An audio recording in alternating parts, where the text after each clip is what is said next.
El martes pasado, el emperador Joe Biden habló ante la comunidad internacional en la Asamblea General de las Naciones Unidas, tocando los temas de siempre. Somos la democracia y los que no están de acuerdo con nosotros son totalitarios. Somos la paz y los que no coinciden con nosotros son patrocinadores del terrorismo. Somos el orden y los que no acaten nuestra voluntad serán sancionados. De ese discurso y de sus enormes contradicciones con la verdad histórica, con el papel real de Estados Unidos en el mundo y en especial con respecto a Cuba, estaremos hablando hoy.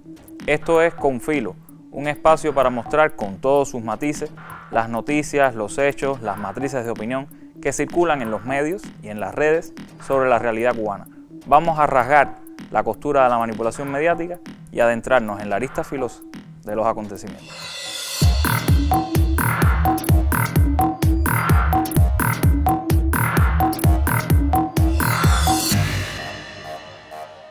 Para Mr. Biden, el autoritarismo y el terrorismo son las grandes amenazas del mundo, en concreto del mundo democrático.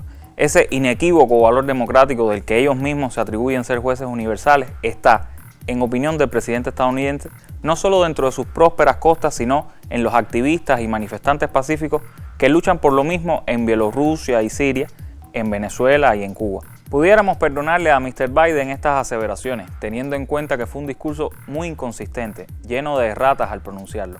20 de ellas reconoció la versión oficial. Llegó incluso a confundir las Naciones Unidas con los Estados Unidos. No sabemos si por ejercicio de asimilación, al final, para un emperador el mundo acaba donde termina su dominio, o si fue una mala jugada del teleprompter. No es que sea un fenómeno aislado o que podamos culpar de forma exclusiva a Biden. En Estados Unidos hace mucho tiempo que se financian Freedom Fighters para promover cambios de régimen. Da igual si son talibanes o saboteadores de vuelos civiles. Figuras de oscuro pasado, y presente también, pululan por las calles de Miami, sin temor alguno a represalias legales, con total impunidad. Hace muy poco, el Nuevo Herald publicaba una nota sobre los encomiables esfuerzos de la Fundación Rescate Jurídico para apoyar a los pacíficos manifestantes del 11 de julio, que fueron procesados y sancionados por desorden público y actos de vandalismo con la astronómica cifra de $40 al mes.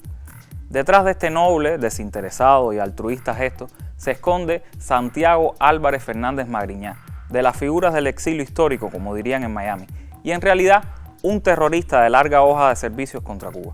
Fernández Magriñá militó en organizaciones terroristas que efectuaron acciones violentas contra nuestro país. Fue parte de la Brigada Mercenaria 2506 que invadió Girón y fue autor intelectual y gestor de financiamiento para acciones criminales masivas, entre ellas la más famosa, la que tenía como objetivo atacar lugares turísticos como el Cabaret Tropicana. Oye, Santiago, soy yo, Giovanni. Coño, ¿Cómo ¿cómo va? vas ahí? Esto está aquí en rojo vivo, brother. Sí.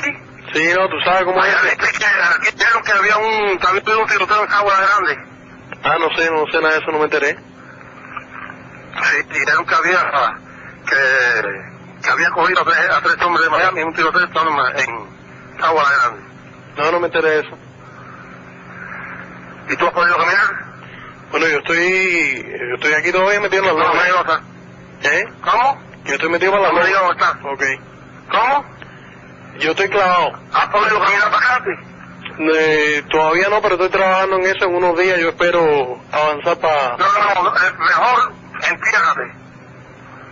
Cógelo suave, que aquí van a puro ganado, ¿ok? Ok. Tu familia está perfectamente bien, Ajá. todo el mundo bien. Ok. Pero súper bien, muy contento de saber de ti. Le resolvimos como quedamos resolverle. Ajá. ¿Y los chamacos? Súper bien. Ok. Súper bien, te extraña y todo eso, pero está bien, no te preocupes.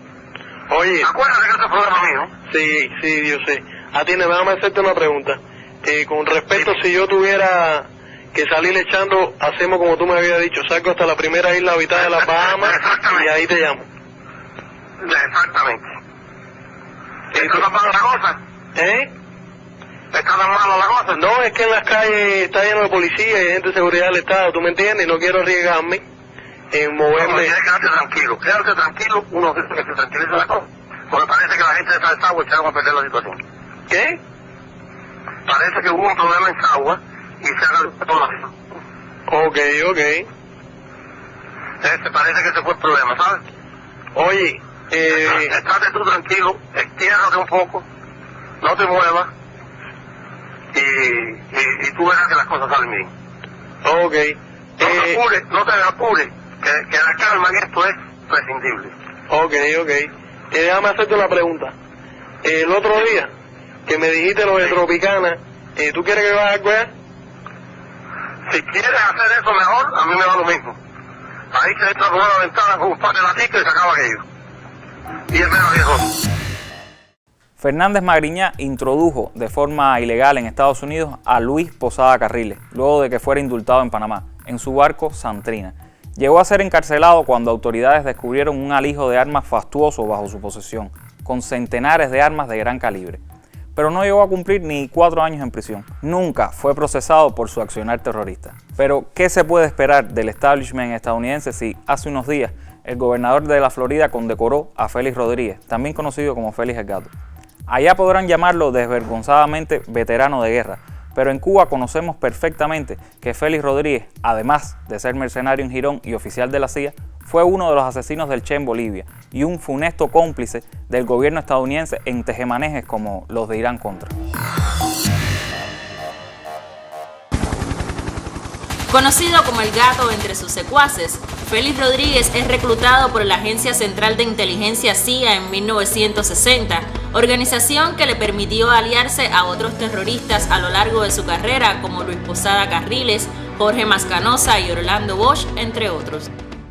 Él y Posada que se conocen en la CIA, en estos grupos de preparación. Después están en los campamentos que operan en Centroamérica y que se entrenan también en el sur de la Florida en 1963 y 1964. Comparten cursos de preparación de Ranger, o sea, especializados en contrainsurgencia, en Fort Benning. De ahí comienza toda una relación entre ellos. Pero sus vínculos van mucho más allá. Con George Bush padre, director de la CIA de 1976 a 1977 y presidente de Estados Unidos en 1989, también tiene sus historias. Que él los conocía de primera mano, eso es lo que hace que, por ejemplo, que después, cuando ingresa ilegalmente Orlando Bosch a Estados Unidos en el año 87, ahí tuvo una promoción donde participan Eliana Rowe, Mario Díaz Balar, Lincoln Díaz Balar y todos los más actualizados, pero ellos, por eso es la relación entre ellos. Y además porque, por ejemplo, Félix estaba al frente de este grupo de cubanos en Centroamérica, hay un derribo de un avión, se descubre, es el detonante de lo que sería el Irán-Contra primero, o sea, el Irán-Gate, después Irán-Contra, que se van descubriendo nuevas cosas, la presencia de droga en la base de Iliopango, en las casas de seguridad a las cuales estaba a cargo Luis Posada Carriles.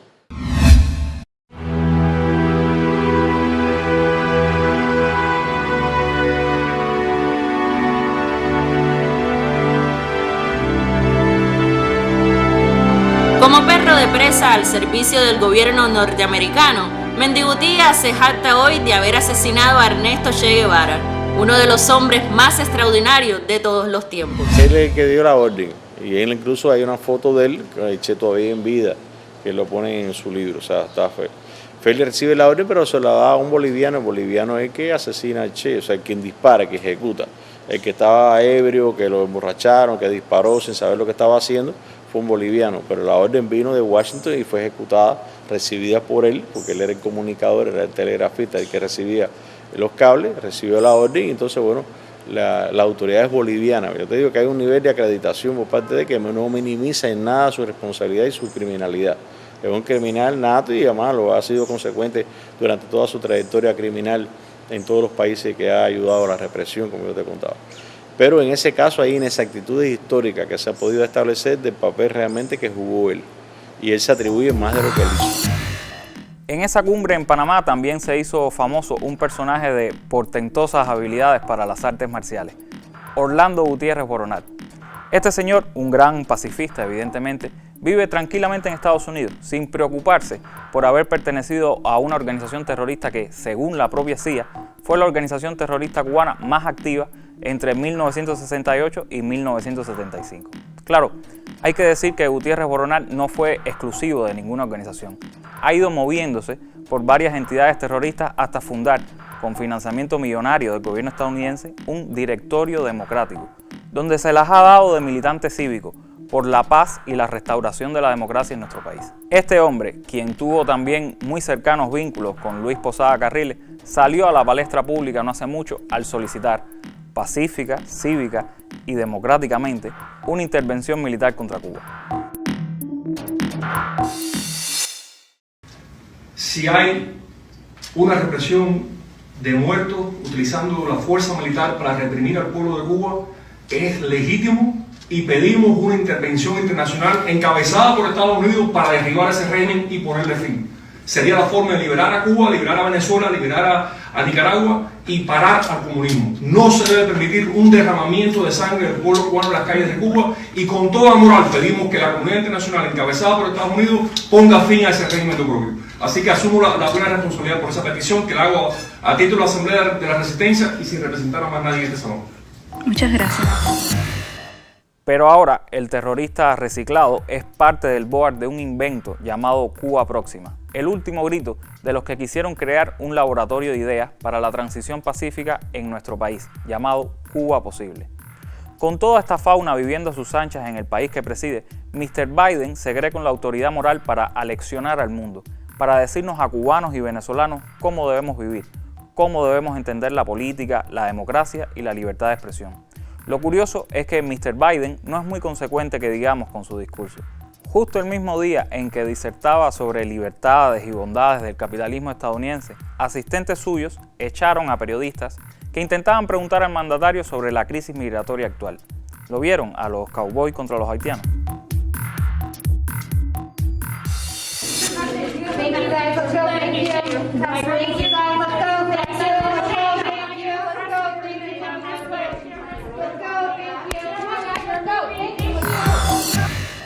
Tampoco es saludable cogerla solo con Biden. En esa sesión de la Asamblea General de las Naciones Unidas hubo de todo.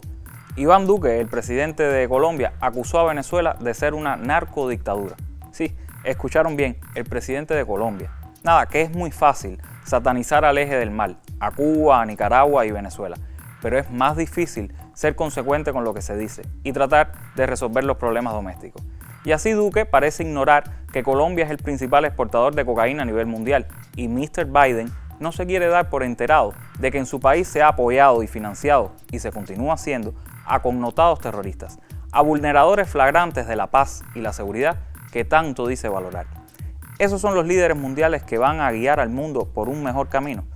¿Qué quedará entonces para sus asalariados? Síganos en nuestras redes sociales, déjennos allí sus quejas, sus sugerencias, sus propuestas de temas. No dejen que solo leamos mensajes de odio, que hasta eso después de un tiempo se vuelve aburrido. Y recuerden que el martes regresamos justo después de la novela. Hasta entonces, manténganse con filo. Chao.